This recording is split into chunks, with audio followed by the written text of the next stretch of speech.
अस्सलामुअलैकुम दोस्तों, Urdu classic channel पर खुश आमदीद। आइए सुनते हैं धरती का सफ़र किस्त नंबर 43। मुअज़्ज़िज़ सामीन, आपसे उम्मीद की जाती है कि वीडियो को लाइक करें और चैनल को सब्सक्राइब भी कर दें, शुक्रिया। कैंप तक पहुँचते पहुँचते रात के 9 बज गए। मैंने खारदा तार के दरवाजे पर सुरैया, छोटे मामू और पीरू को अपना मुंतज़िर पाया। वो बड़ी बेचैनी से हमारी राह देख रहे थे। जब हम आगे पीछे कैंप में दाखिल हुए तो उन्होंने सुख का सांस लिया। सुरैया सारा दिन परेशान रही थी। हम शाम का अंधेरा फैलने तक वापस न आए तो उसकी जान पर बन गई। बार बार दरवाजे की तरफ आती और खारदार जंगले से बाहर झांकती थी। ये बात मुझे छोटे मामू ने बताई और वो खुद तहकुम के लहजे में बोली, आपको पहले आ जाना चाहिए था। अरे हम लोग शिकार पर निकले थे, किसी स्कूल मदरसे में पढ़ने नहीं गए थे कि छुट्टी की घंटी बजते ही सीधे घर की तरफ भागते। 20-25 मील का सफर करके आए हैं। उसने मेरे हाथ से 375 मैग्नम पकड़ी तो मैंने तवज्जो दिलाई, ख्याल रखना भरी हुई है, अनाड़ी नहीं हूँ। ये कहकर प्रिंसेस की तरफ मुड़ रही थी कि कुछ फासले पर मुझे 2 और चेहरे नजर आए, जिन्हें देखते ही सारी थकान भूल गया। वो चेहरे दुग्गल और क्रियापा के थे। उन्होंने पहले मुझे फिर प्रिंसेस को सलाम किया तो सुरैया ने बताया, दोनों दोपहर को ही आ गए थे, तब से आप लोगों का इंतजार कर रहे हैं। इंदिरा उनकी तरफ मुतवज्जो हो गई। तुम्हें अपने घर वालों से बिछड़ने की कोई चिंता तो नहीं हुई? दोनों का जवाब नफी में था। वो इस बात पर खुश थी कि घरों में 3-4 महीनों का खर्चा दिया है और अब इन्हें पीछे की कोई फिक्र नहीं। वादे के मुताबिक वो ठीक 8वें दिन लौट आए थे। ये एक नेक शगुन था कि वादे के पाबंद भी हैं और उन्होंने हम पर एतमाद भी कर लिया है। अब हमारा सफर यकीनी होता जा रहा था क्योंकि रास्तों की निशानदेही करने वाले आ गए थे। इधर कैंप में हमारी वापसी की धूम मच के इसी असना में बड़े मामू प्रोफेसर असलम, ठाकुर अजीत सिंह, रघु राय और दोनों रियासती ड्राइवर भी बाहर आ गए। कलबाज सबको हाथी के दांत दिखाता और मेरी बहादुरी के गुण भी गाता जा रहा था। हमारा साहब जबरदस्त सकारी हुए, काम मजाल के गोली निशाने से चूक जावे। वो तो यूं हुवत के फेर होते ही हथनियां भागले में, नहीं तो सबके सब शिकार हो गई थी। फिर उसने बड़े हाथी को हमारे पीछे भागने और प्रिंसेस को अपनी सूंड में उठा लेने का सनसनीखेज वाकया बयान किया तो सब हैरान व शश्तर रह गए। सुरैया तो बिल्कुल तस्वीर हैरत बन गई क्योंकि कलबा ने अपना सारा जोरे बयान सर्व करते हुए बताया था।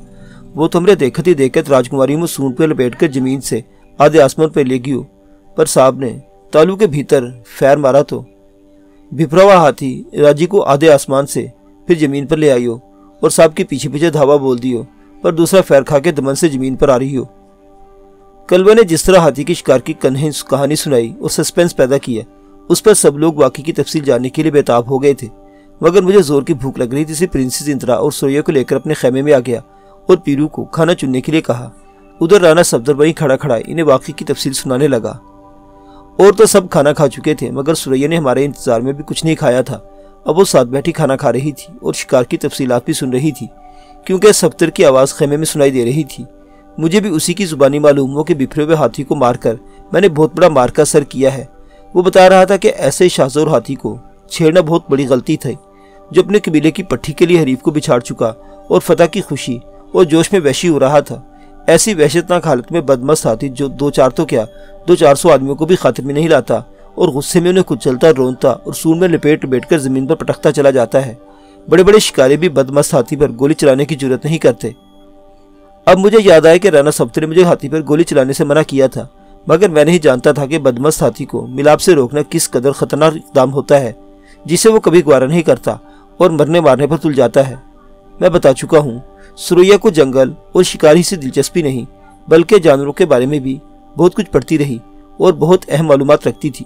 शिकार की तफसीलात सुनकर उसे लुकमा छोड़ दिया और मुझसे मुखातिब हुई, बदमस्त हाथी तो बहुत खतरनाक होता है, आपने किसी दूसरे पर गोली चलाई होती। वहां 2 ही हाथी थे और एक पट्टी पर लट्टू हो रहे थे। मैंने फाती हाथी को अपने मुकाबले के लिए चुन लिया। वो खामोश हो गई, मगर जब राना तसफ्तर तफसील बता रहा था कि वैशी हाथी ने प्रिंसेस को कैसे सूंड में उठाकर चिंगाड़ मारी और मैंने मौका से फायदा उठाकर इसके तालु का निशाना लेकर गोली चलाई, जिस पर हाथी ने अपनी टूटती बिखरती ताकत के साथ प्रिंसेस को नर्सलों पर उछाल दिया, तो सुरैया ने मुझे तहसीन अमेज नजरों से देखा और बोली, अगर आप वो मौका खो देते तो वैशी हाथी ने प्रिंसेस को जमीन पर पटक दिया होता। अब इंदिरा को भी मेरी तारीफ की सूझी, अगर आज तुम्हारे भाईजान न होते तो जंगल से मैं नहीं, मेरी अर्थी आती। इन्होंने मुझे दूसरा जीवन दिया है। आदमी किसी को जीवन नहीं देता इंदिरा, मैंने बताया, जिंदगी और मौत सिर्फ खुदा के इख्तियार में है, मगर वो किसी को वसीला तो बनाता है। फिर बड़ी मध्यम आवाज में, जिसे सरगोशी कहना चाहिए, सुरैया को बताने लगी, आज अमजद ने मुझे हाथी के युद्ध में जीता है और मैंने अपने जीवन की माला इनके गले में डाल दी है। ये सुनकर खुशी के मारे सुरैया पर जो कैफियत गुजर गई अल्फाज में बयान नहीं कर सकता। उसके वारी सदके होने लगी और खाना भी छोड़ बैठी, जैसे खुशी से पेट भर गया था। कैंप में ऐलान कर दिया गया कि सवेरे रामपुर की तरफ वापसी होगी। दरअसल जंगल में इतने दिन में हसदुगल और किरापा के लिए पड़ाव किया था और वो लौट आए थे, इसलिए हमें वापस जाना था। उस रात सब लोग जल्द सो गए ताकि सवेरे सफर के लिए जल्द बेदार हो सके, मगर मैं, इंदिरा, सुरैया काफी देर तक जागते रहे। मालूम होता तो नींद इंदिरा की आंखों से उड़ गई है, मगर सुरैया की आंखें भारी हो रही थी। वो जमाइयां लेती उठकर दूसरे कमरे में चली गई और बिस्तर पर लेटते ही सो गई। इंदिरा मेरे ही पास बैठी रही। यह जंगल में हमारी आखिरी रात थी और ऐसी रातें जिंदगी में कभी कभी आती हैं जब आदमी हाथ बढ़ाकर अपनी खुशियों को पकड़ सकता है। सुरैया के उठते ही अचानक खामोश हो गया था और चंद लम्हे खामोश रहा तो इंदिरा उकता के बोली, चुप क्यों हो गए हो? मैंने पार जाती दीवार की तरफ इशारा किया जो हमारे और सुरैया के दरमियान हायल थी। वो मेरा इशारा समझ गई और आवाज दबा के कहने लगी, बहुत समझदार और प्यारी लड़की है, वो कुछ नहीं सुनेगी, सो गई है। तुम अपनी बात करो। क्या बात करूं? जो तुम्हारा मन चाहता है। मुझे एक दिलचस्प बात सूझ गई। तुमने सुरैया से मेरे और हाथी के युद्ध की बात इस तरह की थी जैसे मैं तुम्हारा स्वयंवर हो रहा था। वो स्वयंवर के लफ्ज पर खुशी से मुस्कुराई और बोली, स्वयंवर में सिर्फ हार जीत होती है, जान का खतरा नहीं होता, मगर तुमने मुझे अपनी जान के दाव पर जीता और ये स्वयंवर से बड़ी बात होगी। मेरी जगह कोई सचमुच का राजा, महाराजा या राजकुमार होता तो वो भी तुम्हें उस युद्ध में जीत लेता, अपनी जान खो बैठता या जीत लेता, मगर मुझे किसी राजवाड़े में नहीं जाना और ये बात मैं शरी महाराज से भी कह चुकी हूँ। मैं चौंक सा गया क्योंकि यही बात सबसे अहम थी। किसी राजवाड़े में क्यों नहीं जाओगी? मुझे राजवाड़ों के रंग ढंग अच्छे नहीं लगते, बड़ी घुटन होती है। ये करो, ये ना करो, वो करो, यहाँ जाओ, वहां ना जाओ। फिर स्वामी का ये चलन, एक रात महल में काटनी तो 5 रातें बाहर रंगरलियां होंगी। हाँ, राजवाड़ों में रंगरलियां के किस्से तो मशहूर हैं। फिर राजकुमारियां राजमहलों में ही जाती हैं। क्या बात निकाल बैठे, उससे छोड़ दो इसे। तुम किसी राजे राजकुमार के यहाँ नहीं जाना चाहती? शरी महाराज को तुम्हारी चिंता तो होगी। इन्हें सिर्फ एक ही चिंता है। फिर मुस्कुरा के कहने लगी, और चिंता ये है कि मैं किसी ऐसे आदमी से दिल ना हार बैठूं। मैंने हंसकर पूछा, क्या मैं ऐसा वैसा नहीं? वाह, भला ऐसे वैसे तुम जैसे होते हैं? फिर कैसे होते हैं? यही लीडर वीडर लोग बड़ा चक्कर देते हैं देशभक्ति, मगर मुझे सियासत से नहीं, सिर्फ शिकार से दिलचस्पी है। शिकार तो कर लिया तुमने? मैंने नुक्ता उठाया। नहीं, शिकार हो गई। वो मेरे करीब आ गई। पार जाती दीवार के उधर सुरैया के बेखबर सोने की हल्की हल्की आवाजें आ रही थी। मैंने पूछा, अब तो तुम्हारी कमर में दर्द नहीं? अभी थोड़ा थोड़ा है। उसने हाथ अपनी कमर पर रख लिया। यहाँ। मैंने बात का रुख बदला। मुझे एक धड़का सा लग रहा है। कैसा धड़का? वो हैरान हुई। यह कि शायद शरी महाराज तुम्हें सफर की इजाजत ना दे। ये चिंता ना करो, वो मेरी कोई बात ठुकराते नहीं। अगर लंबे सफर की कोई टाल मटोल भी करेंगे तो मैं तुम्हें बुला लूंगी और वो मुझे तुम्हारे साथ जाने की आज्ञा दे देंगे। सिर्फ ऐसे वैसे लोगों से नहीं मिलने देते। वो फिर मुस्कुराई, मगर फौरन ही इसकी मुस्कुराहट एक दिलचस्प हैरत में तब्दील हो गई। मगर तुम्हें उनके सामने बुलाना ठीक नहीं। क्यों? अब मैं हैरान हो रहा था। अगर इन्हें पता चल गया कि तुम मुझे और मैं तुम्हें पसंद करती हूँ तो पंडित जी को बुला लेंगे। फिर हो सकता है हमें भी सफर की आज्ञा ना दे। मैं ये ना समझ सका मुझसे मजाक कर रही है या देखना चाहती है कि मैं उसके हसीन तरगीब पर किस तरह रद्दमल का इजहार करता हूँ। पंडित जी को बुलाने वाली बात यकीनन हैरत अंगेज थी, मगर ये कोई मजाक नहीं बल्कि अमर वाक़या था कि इसके मन में प्रेम की जोत जल रही थी। कहने लगी, राणा सफदर ने तुम्हारे बारे में जो चिट्ठी मुझे लिखी, इसमें तुम्हारी खूब तारीफ की थी कि तुम ये हो वो हो, साथ ही रामपुर में शिकार की दावत भी दी। मैं सिर्फ ये देखना चाहती थी कि शिकारी कैसे हो, इसलिए आ गई। फिर कैसा हूँ शिकारी? अरे मैं तो दिल्ली रेडियो स्टेशन पर तुम्हारा प्रताप देखकर ही समझ गई थी कि निशाना भी ठीक लगाते हो, मगर जंगल में आकर देखा तो पता चला मैंने जो सोचा था इससे ज़्यादा जोरदार निशाना लगाते हो। पहले दिन तुमने इतने बड़े शेर की खोपड़ी उड़ाई और आज बदमाश हाथी का तालू फाड़ दिया। ऐसा पक्का निशाना है तुम्हारा कि टारगेट से एक सूतर इधर उधर नहीं होता। शिकारी को अपने टारगेट से इधर उधर होना भी नहीं चाहिए। टारगेट के तो बड़े पक्के हो। फिर वो जरा सा मुस्कुरा के बोली, सिर्फ गोली नहीं, तुम्हारी बात भी निशाने पर बैठती है। कल जो बातें तुमने बताई उनसे मेरे विचारों में बड़ा चेंज आया है और अब मैं ये भी समझने लगी हूँ कि मर्द औरत में 19-20 का फ़र्क है, सिर्फ एक हिंसे का मामूली सा फ़र्क। क्या एक हिंसे को मामूली समझती हो? मैंने ज़रा नुक्ता अफरीनी से काम लिया। अगर एक के साथ सिफर लगा दिया जाए तो यही 1 10 हो जाता है।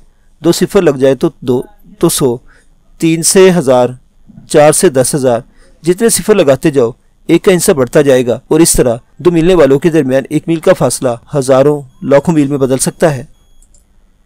उसने प्यार भरी नजरों से मुझे देखा।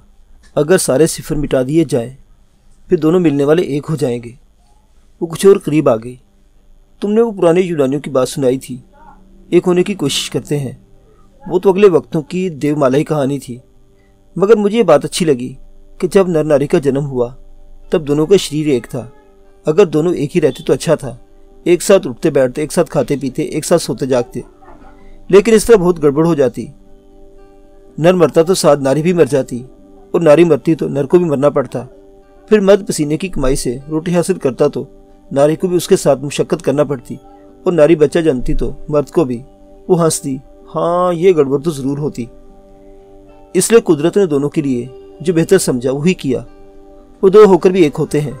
इंदिरा ने मुस्कुराकर इंगड़ाई ली तो मैंने कहा, अब सो जाओ, सवेरे रामपुर जाना है। इसने कहा मान लो, अपने कमरे में चली गई। मैं बिस्तर पर कुछ देर जज्बात की आंच पर जलता रहा, मगर ये नहीं जानता था कि कब मुझे और कब इंदिरा को नींद आई। सवेरे किसी खटके से आंख खुली तो क्या देखता हूँ कि उस स्टूव पर चाय तैयार कर रही है, बल्कि कर चुकी थी, क्योंकि मेरे जागने से पहले उसने केतली स्टूव से उतार कर नीचे रखी और मेरी तरफ देखते हुए बोली, अच्छा वो तुम जाग गए, मैं तुम्हें जगाने वाली थी। मैं हैरान हुआ। मालूम होता है रात सोई नहीं तुम। सो गई थी, मगर ये ठान कर सोई थी कि सवेरे तुम्हें अपने हाथ की चाय पिलाऊंगी। बस वक्त पर आंख खुल गई। उसने 2 प्यालों में चाय उड़ेली, एक मेरे लिए, दूसरे अपने लिए, मगर एक खाली प्याली केतली के पास रखती। मैं समझ गया तीसरी सूर्या के लिए थी। फिर मेरे पास बैठकर चाय पीने लगी। मैंने पूछा, क्या जरूरी था कि तुम चाय बनाओ? उसने जवाब न दिया। सवाल किया, चाय कैसी है? महक तो बहुत अच्छी, पता नहीं चाय की है या तुम्हारे हाथों की। वो मुस्कुराई, किसी की तो होगी। हम चाय पी रहे थे कि सुरैया भी बिस्तर से उठकर दर्शनों के लिए आ गई। आज उसके चेहरे पर हैरत के बजाय मुस्कुराहट थी। इंद्र उसे देखते ही बोली, आज फिर मैंने तुमसे पहले तुम्हारे भाईजान के दर्शन कर लिए। चलिए मैं आप दोनों के दर्शन किए लेती हूँ। उसने सलाम सुबह कहा, दर्शन किए और प्रिंसेस के पास ही बैठ गई। प्रिंसेस ने तीसरी प्याली में चाय उड़ेल दी। हम तीनों चाय पीने और वापसी के बारे में बातें करने लगे। क्या में कुछ लोग बेदार हो गए थे। सुरैया का ख्याल था रवानगी जितनी जल्दी होगी, वापसी का सफर उतना ही आसान और खुशगवार होगा। वो चाय पीते ही पीरू को नाश्ते के बारे में हदायत देने चली गई। मैंने भी बिस्तर छोड़ा और बाहर निकला तो बड़े मामू कलवा और दोनों ड्राइवरों के साथ खारदार तारों का जंगला उखड़वाने में मसरूफ थे। ये काम जरा मुश्किल था, फिर भी दुग्गल और क्यापा भी हाथ बटाने लगे। कोई 1-1.5 घंटे के अंदर कैंप की हिफाजती दीवार लिपटकर वैन की छत पर लाद दी गई। इसी असना में पीरू ने नाश्ता तैयार कर लिया था। नाश्ते से फारिग होते ही छूलदारे और खैमे उठा लिए गए और सामान गाड़ियों में रख दिया गया। अगरचे सब काम बड़ी तेजी से निपटाए गए, फिर भी 9 बज गए। अभी हम गाड़ियों में सवार नहीं हुए थे कि सुल्तान अली बोधी को लेकर मेरे पास आया। अब उसकी हालत नॉर्मल थी और मुसलसल आराम से ज़हन पुरसकून हो गया था। उसने मुझे सलाम किया। मैंने बताया, आज हम रामपुर जा रहे हैं, वहां से लाहौर जाएंगे और सब लोग तुम्हें देखकर खुश होंगे। बोधी खुद भी अम्मी मियाँ बादशाह और अम्मा बी से मिलने के लिए बेचैन नजर आता था। सुल्तान अली से लेकर वैन में बैठ गया। वापसी पर मैं, सुरैया और प्रिंसेस इंदिरा छोटे मामू की मोटर में सवार हुए। सबसे आगे हमारी मोटर थी और अभी हम रवाना होने ही वाले थे कि अचानक मैं और प्रिंसेस इंदिरा गेरवे चोले में मलबूस एक साधु को अपनी तरफ आता देखकर न सिर्फ चौंक उठे बल्कि दंग रह गए, क्योंकि वो मंदिर का साधु महात्मा था जिसके मुतल्लिक हमने अपने साथी को कुछ नहीं बताया था। उसे देखते हम दोनों मोटर से उतरे और हमारे साथ दूसरे लोग भी बाहर आ गए। साधु महात्मा ने दूरी से हाथ जोड़कर हमें प्रणाम किया और जवाब में प्रिंसेस ने भी हाथ जोड़ दिए। वो करीब आया तो बोली, हमारे धुनबाग के आज फिर महाराज के दर्शन हो गए। साधु महात्मा ने क्या कहा मैं सुन नहीं सका, क्योंकि मैं इस बात पर हैरान और शशतर था कि वो पाँव में खड़ाऊ पहने और उसकी चाप पैदा करता तने तनहा जंगल से गुजर आया था और हिफाजत के लिए उसके हाथ में छड़ी भी नहीं थी। वो दिन चढ़े मंदिर से रवाना हुआ होगा और जब दिन चढ़ता है जंगल की रात शुरू होती है, क्योंकि जानवर दिन दे आराम करते हैं। फिर भी रात हो या दिन अकेला आदमी जंगल से गुजरने की जरूरत नहीं करता और मैं इसी बात पर हैरान था कि उसने जंगल के खतरों की परवाह नहीं की। सोचा शायद कोई जरूरी काम होगा और हमारे साथ शहर जाने के इरादे से आया होगा। इंदिरा ने भी यही सोचा था और पूछ लिया, महाराज आज हम वो लोग वापस रामपुर जा रहे हैं, क्या आप भी चलेंगे हमारे साथ? नहीं राजकुमारी, इसने जवाब दिया, एक चीज देने आया हूँ जो कल भूल गया था। यह बात मजीद हैरतअंगेज थी। उसने हमारे पड़ाव का पता कैसे लग गया?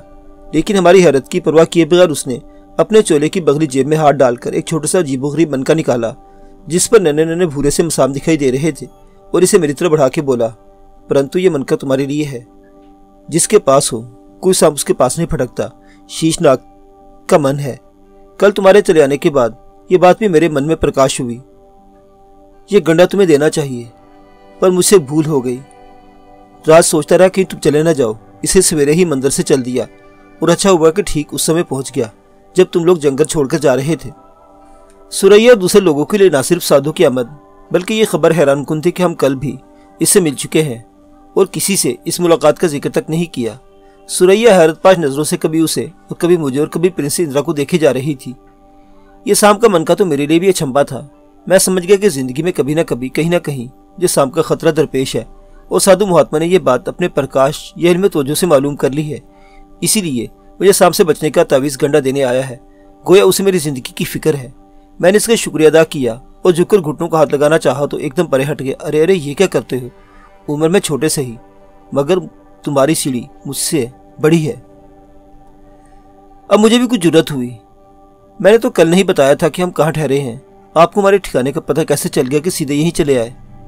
मन में किसी को ढूंढने की कल्पना हो तो उसका ठिकाना आपसे आप मिल जाता है। फिर उसने दोनों हाथ जोड़ दिए। अच्छा, परंतु अब मैं चलूंगा, कहीं मेरे कारण तुम्हारा सफर खोटा ना हो।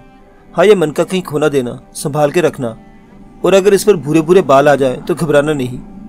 ये कहकर इसे प्रिंसेस को भी प्रणाम किया और जिधर से आया था उसी तरफ लौट गया। हम सब लोग हैरत ज़दा उसे जाते हुए देखते रहे। अब भी थोड़ी दूर गया था कि एक अनोखे और हैरत अंगेज मंजर ने हम पर सख्ता सतारी कर दिया। हम सब ने देखा कि कुछ फासले पर एक बहुत बड़ा सांप, और वो मंदिर का शीशनाग था, रास्ते में बैठा फन फैलाए जैसे उसकी वापसी का इंतजार कर रहा था। जो ही वो करीब पहुंचा, सांप उसके पीछे पीछे रेंगने लगा, गोया उसका बॉडीगार्ड था।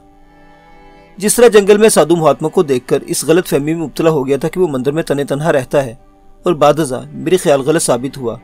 इसी तरह मेरी गलत फहमी भी दूर होगी कि वो जंगल से तनहा गुजरा है, क्योंकि यहाँ भी शीशनाग उसके हमरा और हिफाजत का फर्ज अदा कर रहा था। हम सब गुमसुम खड़े दोनों को आगे पीछे जाते देखते रहे।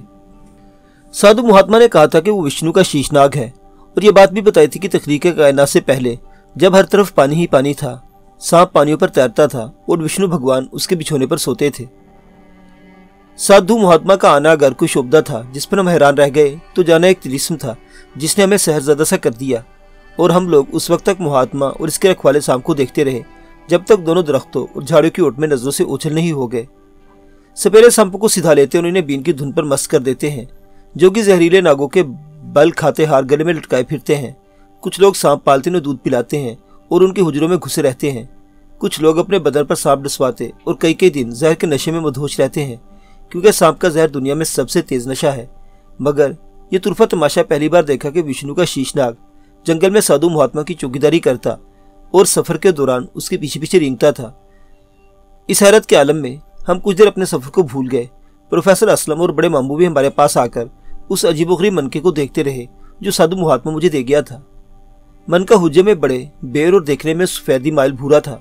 ऊपर नन्हे नन्हे बारीक मसाम थे। बड़े मामू कहने लगे, सुना है सांप का मन जिसके हाथ लगे वो खुशकिस्मत होता है, दौलत उसकी तरफ खींच चली आती है। गरीब लखपति और लखपति अरबपति हो जाते हैं। सब हैरत से उन्हें देखने लगे। प्रोफेसर मुस्कुराए।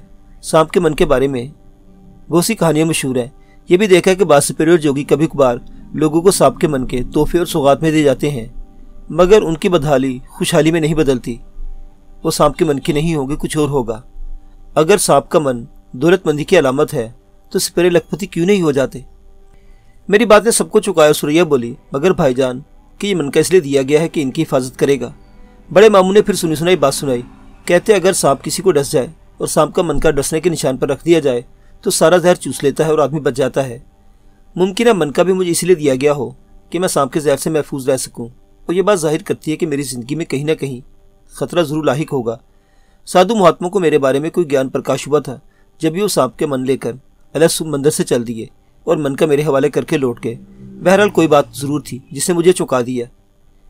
इस गुफ्तगू के दौरान ही गाड़ी के इंजन दोबारा फटफटाए और हम अपनी अपनी सीटों पर बैठे और वापसी का सफर शुरू हो गया। गाड़ी में भी साधु महात्मा की पुरस्कार शख्सियत के मुतालिक सोच रहा था कि अचानक सुरैया कहने लगी, कितनी अजीब बात है भाईजान, कल जंगल में आपके साधु महाराज से मुलाकात हुई मगर आपने किसी का जिक्र तक नहीं किया। मैंने उसे बताया कि कल किस तरह जंगल में धुएं की लकीर देखकर शौकत जासूस हमें मंदिर तक ले गया। हम एक पुराने मंदिर में जिसकी हालत हाल ही में मुरम्मत कराई गई थी। एक साधु को देखकर हैरान रह गए जिसने हमें मंदिर में आने की दावत दी। वही सांप भी देखा जिसे देखकर प्रिंसेस डर गई, मगर साधु महात्मा ने बताया कि विष्णु का शीशनाग है और मंदिर की देखभाल करता है। उसने अपने ज्ञान प्रकाश में बहुत सी बातें बताई और चेतावनी दी कि मेरे और मेरे साथी दूर दराज का सफर करने वाले हैं। जंगल में प्रिंसेस इंदिरा मेरे साथ होंगी। ये सुनकर सरैया हैरान रह गई। छोटे मामू ने स्ट्रिंग संभालते हुए मुझे तज्जुब की एक नज़र डाली। तुमने महात्मा से ये नहीं पूछा सफ़र कामयाब रहेगा या किसी खतरे का एहतमाल है? ये तो नहीं पूछा, मगर मेरा ख्याल है वो किसी खतरे से बचाव के लिए मुझे सांप का मन देने आया था। इसका मतलब है सफ़र में खतरा दरिंदों से नहीं सांप से है। शायद उसे यही ज्ञान हुआ हो। मैंने साधु महात्मा के ज्ञान ध्यान या इल्म तवज्जो से मुतल्लिक कुछ बातें बता दी, मगर ये नहीं बताया कि उसने मेरे और प्रिंसेस के बारे में क्या गुफ्तगू की थी। प्रिंसेस को विष्णु की कोड़ी देने के अलावा जिक्र नहीं किया। छोटे मामू की मौजूदगी में उन बातों के इजहार की जरूरत नहीं थी। सोचा सुरैया को अलायदगी में बता दूंगा कि साधु महात्मा ने मुझे और प्रिंसेस इंदिरा को आशीर्वाद भी दी थी। यूँ तो मैं उसकी पुरस्कार शख्सियत और मुस्तकबिल में झांकने की इस्तेदाद से बेहद मुतासिर था, लेकिन आज उसे जिस तरह ठीक रवानगी के वक्त हमें आ लिया वो किसी अचंभे से कम ना था और मैं इसी मामले में उलझा हुआ था। छोटे मामू को भी उलझन से आगाह कर दिया। कल जब साधु महात्मा से मुलाकात हुई, ना तो हमने कुछ बताया न उसने पूछा कि हम कब जंगल में कैंप कहाँ लगाया है। इसके बावजूद 5 मील का सफर तय करके सीधा हमारे पड़ाव पर पहुंच गया। यह बात वाकई हैरानकुन है, मगर तुम कहते हो कि उसे ज्ञान होता है। मुमकिन उसे पुरस्कार ज्ञान से उसने हमारा ठिकाना मालूम कर लिया हो। सुरैया ने जो बड़ी तवज्जो से हमारी बातें सुन रही थी एक दिलचस्प इंकिशाफ किया। जानवरों की तरह सांप भी आदमी की बू सूंघता है, उस बू को पहचानता है और दूर दूर तक आदमी का ताकुब करता है। कल जब आप लोग मंदिर में गए, शीशनाग के आपके जिस्मों की बू सूंघी और वही साधु महात्मा की रहनुमाई करता उसे हमारे पड़ाव तक ले आया होगा। यह बात बिल्कुल करीने क्यास थी कि शीशनाग ही विष्णु के पुजारी की रहनुमाई की होगी। ऐसे बहुत से वाकया सुनने में आए थे कि अगर नागन अपनी मस्ती के अय्याम में किसी औरत या मर्द को डस ले तो हर साल के बाद इन्हीं अय्याम में औरत या मर्द को तलाश कर लेती और हर साल डसती है, जिससे सांप की गैर मामूली कुव्वत शामा का पता चलता है। इसी इंकिशाफ ने यह मुअम्मा हल कर दिया कि साधु महात्मा सीधा हमारे पड़ाव तक कैसे पहुंच गया था। इस मामले में किसी ज्ञान इरफान के बजाय सांप की रहनुमाई का दखल था। अलबत्ता ये बात मजीद हैरतअंगेज थी कि शीशनाग मंदिर में इसकी हिफाजत करता, उसका इशारा और कहा समझता, रास्तों की निशानदेही करता और जंगल से उसे अपनी चौकीदारी में लेकर गुजरता था। ये सारी बातें उसकी गैर मामूली शख्सियत का पता दे रही थी, मगर मेरे और प्रिंसेस इंदिरा के मुताल्लिक उसका रवैया बड़ा हौसला अफजा था, जिससे अंदाजा होता था हमारी कामयाबी का ख्वाहिशमंद और हमारे सफर के दौरान पेश आने वाले खतरात की पेशबंदी में मसरूफ है। मैं ये तो नहीं जानता था कि उसने प्रिंसेस को विष्णु की कोड़ी और मुझे शीशनाग का जो मन दिया उससे हमें क्या फायदा होगा। फिर भी ये तो साफ जाहिर था कि उसे किसी खास वजह ही से हमारे बचाव की फिक्र दामनगीर हुई थी। मैं धीरे धीरे में इस बात पर हैरान भी था और मुतमईन भी कुदरत हमारे सफर का सामान ही पैदा नहीं कर रही बल्कि हमारी हिफाजत में भी दिलचस्पी रखती है। गालिबन उसने साधु महात्मा को हमारी तरफ मुतवज्जो कर दिया और ये एहसास मेरे अज़म को और सफर को पुख्ता कर रहा था। मैं अपने ख्यालात में इस कदर महव हो गया कि सफर कटने का होश ही ना रहा और पता ही ना चल सका कि हम जंगल के पेचो खम और टेढ़े मेरे रास्ते अबूर करके कब और कब उस सड़क पर आ गए जो जंगल को 2 हिस्सों में तकसीम करती उसके बीचों बीच गुजरती है। यह सड़क रियासत के महकमा जंगलात ने शिकारियों की सूरत के लिए तैयार कराई थी, जो मीलों जंगल के अंदर चली गई है। इस पर आमदोरफ्त नहीं होती। अमूमन शिकारी, फॉरेस्ट रेंजर और महकमा जंगलात के छोटे बड़े अफसर ही आते जाते हैं। कभी कभी देहातों के छकड़े भी गुजरते हैं, मगर वो अपनी हिफाजत का इंतजाम करके चलते हैं और अकेले नहीं होते, क्योंकि जानवर और दरिंदे कभी कभी सड़क पर आ निकलते हैं। हमारी गाड़ी सबसे आगे थी। एक मोड़ काटते ही छोटे मामू ने नागिया ब्रेक पर पाउंड का दबाव डाला और गाड़ी को झटका लगा तो मैंने चौंक कर देखा। हम जंगल की सड़क से गुजर रहे थे। उसके साथ एक दिलचस्प मंजर भी देखा। कुछ फासले पर हिरनों की डार गुजर रही थी। गाड़ियों को सुनकर, उन गाड़ियों का शोर सुनकर उनमें भगदड़ सी मची और इधर उधर भागने लगे। इसी इसना में प्रिंसेस इंदिरा, सुरैया ने और मैंने राइफलें संभाल ली थी। कुछ हिरने अपने गोल से बिछड़कर एक काले हिरन के पीछे पीछे सीधी सड़क पर भागी। मेरे इशारे पर मामू ने गाड़ी का एक्सीलेटर दबाया और इनके ताक्कु में रफ्तार बढ़ाई। फिर एक के बाद दीगरे 4-5 फायर हुए। काले हिरन समेत 2 हिरनें तड़प कर गिरी और बाकी धमाकों से खौफजदा होकर चौकड़ियां भरते जंगल में निकल गई। हम तीनों ने चलती गाड़ी में से एक एक शिकार किया और काला हिरन मेरी गोली का निशाना बना। काले हिरन के मुतल्लिक अवध में एक कहावत मशहूर है, काला हिरन मत मारियो 70 हो जाएगी रांड।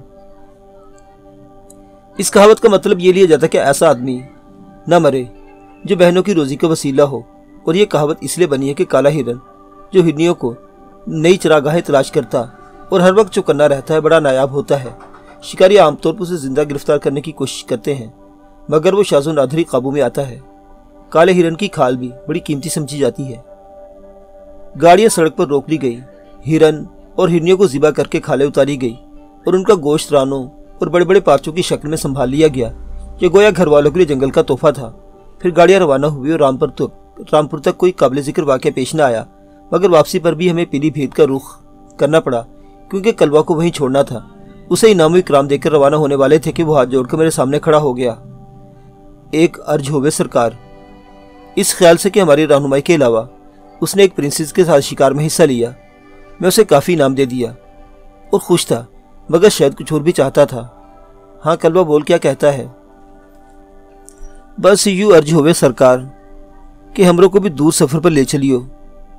हमारा दूजे प्रदेश के रास्ते ना ही जानत, पर जंगल के जोखों को समझत और बाग नाक और जानवर की मैं सुनकर बताई देवे खतरा हुए। मैं कलवा की बात सुनकर हैरान सा रहकर खुश होकर बोला, अरे कलवा, ये तुम्हारे साथ चले तो खुशी की बात है। 1 अगस्त को दिल्ली के रेलवे स्टेशन पर हम तेरा इंतजार करेंगे। हमें कलवा ऐसे तजर्बेकार आदमी की जरूरत भी थी, जो जंगल का कीड़ा हो और दूरी से खतरे की बू सूंघ लेता है। मैंने उसे कुछ मुआवजा पेशगी देने की कोशिश की, मगर उसने इनकार कर दिया। यूँ ना ही होवत सरकार, आप हमारा ही दिया खात रहे हैं, सफ़र से वापसी होएंगे तब दीजिए सरकार। हमने कलवा को मुकर्ररा तारीख पर दिल्ली रेलवे स्टेशन पहुंच जाने की ताकीद करके गाड़ियां रामपुर की तरफ मोड़ ली, मगर रास्ते में सोचता रहा कि साधु महात्मा ने जब हम उसे मंदिर में मिले थे कलवा की जानिब उंगली उठाकर कहा था, ये तुम्हारे साथ नहीं जाएगा, मगर वो साथ जा रहा था।